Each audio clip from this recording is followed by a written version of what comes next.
بعد يومين خرجت نور من المستشفى وقدرت تأجر شقة، وبدر جالها وأجر شقة جنبها وجت شغالة تهتم بيها. كان المنياوي موصي عليها. ورجعت نور لمصر أخيرا. ازيك يا جدو؟ عامل ايه؟ وحشتني أوي. الحمد لله يا حبيبتي. انت عاملة ايه؟ نور. ازيك يا نور؟ عاملة ايه؟ كويسة الحمد لله. انت عاملة ايه؟ أول ما جه أسد مسكت نور ايد بدر. بص أسد ليهم وعينه كلها هتطق شرار. ازيك يا أسد؟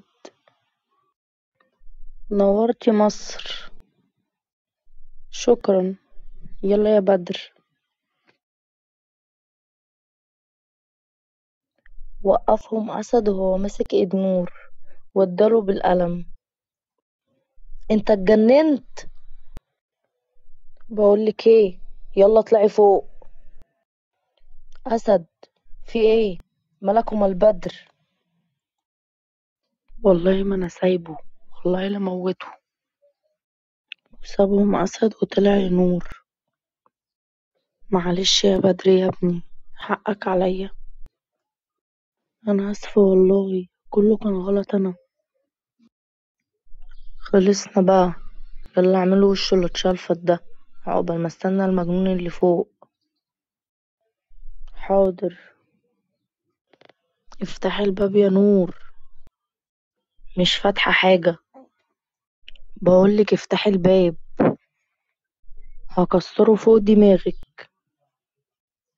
فتحت الباب وجريت. وهي بتجري وقعت.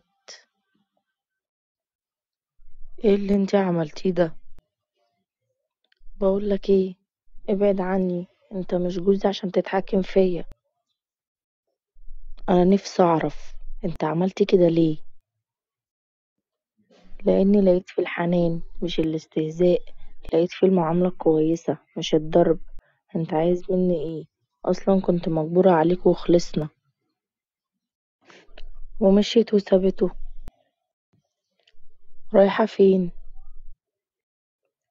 مالكش دعوة، حاجة ما تخصكش. مشيت وسابته. مش هسيبك يا نور، انت ليا انا وبس. رايحة فين يا نور؟ نازلة شم هوا يا جدو. طيب، خلي بالك من نفسك. ماشي يا جدي. عايز حاجة؟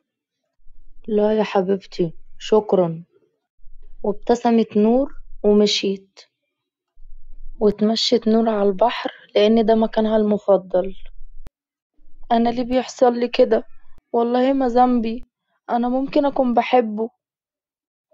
مسحت دموعها بسرعة واتمشت. بس جه شوية شباب. مالك يا عسل؟ بتعيطي ليه؟ عسل ايه؟ انت مش شايف؟ يلا يا ابني. استنى يا عم، هي تتمنى ولا تحلم بينا؟ يلا يا بنتي تعالي معانا. عيب اللي انتوا بتعملوه واللي انتوا بتقولوه ده. ابعد يا ابني، ابعد عني. لا بقى، ده انت محتاجة تتربي. اه. كانت حاطة ايديها على عينيها وعمالة تعيط. فتحت عينها بالراحة لقيت اسد ضاربهم كلهم. انت كويسة؟ انا عايزة اروح. انا خايفة قوي. انا اسف يا نور، حقك عليا. نور. نعم. روحي دلوقتي انتي. ما تمشيش يا نور. انتي ماشية رايحة فين؟ غور امشي بقى. هي بتحبني انا. انت بتكذب على نفسك. انت اناني وعايز كل حاجة ليك. بس بمجرد انك شفتها مع حد تاني ما بتستحملش. انا كاره ان اكون اخ لحد زيك. وسابه ومشي. وكان كلام بدري فوقه. هل هو اناني فعلا ولا بيحبها بجد؟ سؤال كان بيسأله لنفسه. لأ، هو ممكن يكون بيحبها. ومشيت ندم الفيلا بعد ما شاف الجد الخناقات الكتيرة جدا ما بين الأخين، وشافت شقة صغيرة ليها، لغاية ما في يوم. انت بتعمل ايه هنا؟ انت اختفيتي ليه يا نور؟ لو سمحتي يا بدر، كفاية كفاية بقى.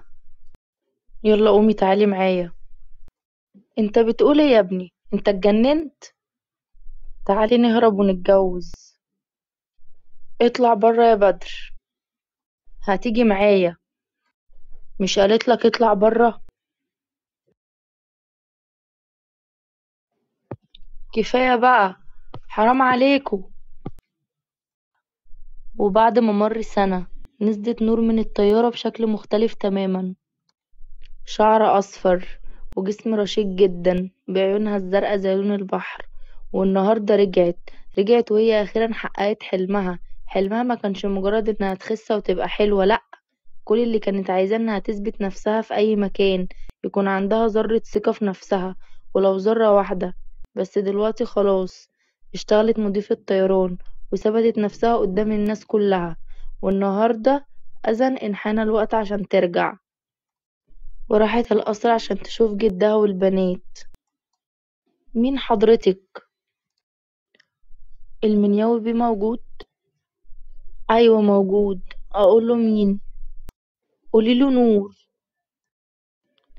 طيب هطلع ناديه من فوق. وكانت نور قاعدة مستنية جدها. في الوقت ده تسنيم نزلت. ازيك يا تسنيم؟ انت مين؟ ايه ده؟ ازاي ما تعرفنيش؟ لا لا لا، ما تقوليش. نور؟ وحشتيني قوي يا نور. بس ايه ده يا بنتي؟ انت اتغيرتي 180 درجة. سنة بقى وكده. مشيتي وسبتنا ليه يا نور؟ زهقت يا تسنيم، زهقت قوي. انا تعبت بجد. بس خلاص كل ده انتهى. انا فرحانة قوي. يا اهلا وسهلا. ازيك يا جدي؟ بقى كل دي غيبة يا بنتي؟ انا اسفة قوي يا جدو، كنت لازم ابعد، كنت لازم اختفي من حياتكم.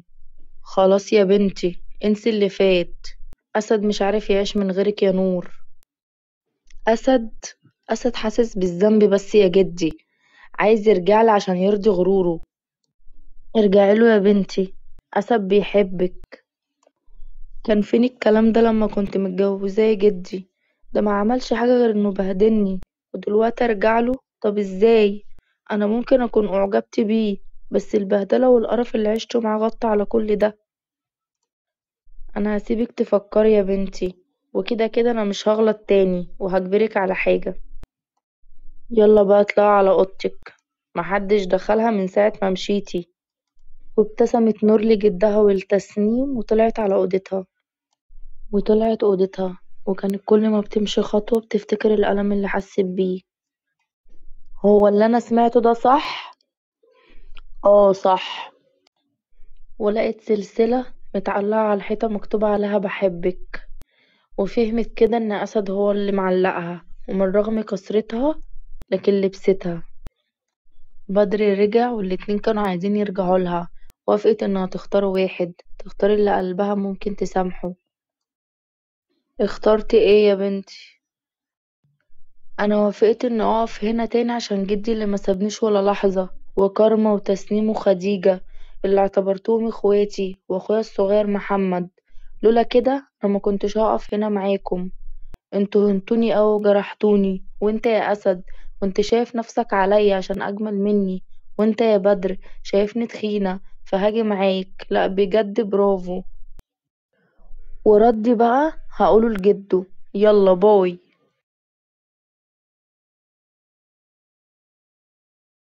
الحق يا أسد، دي هتشوف نفسها علينا. ما كانش قلب ده. وبعدين عادي، اعتبره حب مراهقة. بقولك ايه، اسكت بقى. على فكرة، البنت دي لو حد ضايقها تاني هو حر. الظاهر اني معرفتش اربيكم. ماشي يا عم. انا هتصل بميرة حبيبتي، اعرفها على جدي عشان نتجوز قريب. خليها تحلالك بقى يا باشا. بس كده. وبعديها بعتت مع جده إنها مش موافقة على أي حد، وقعدت أتحايل عليها كتير قوي عشان ترجعلي، والحمد لله طلع قلبها أبيض.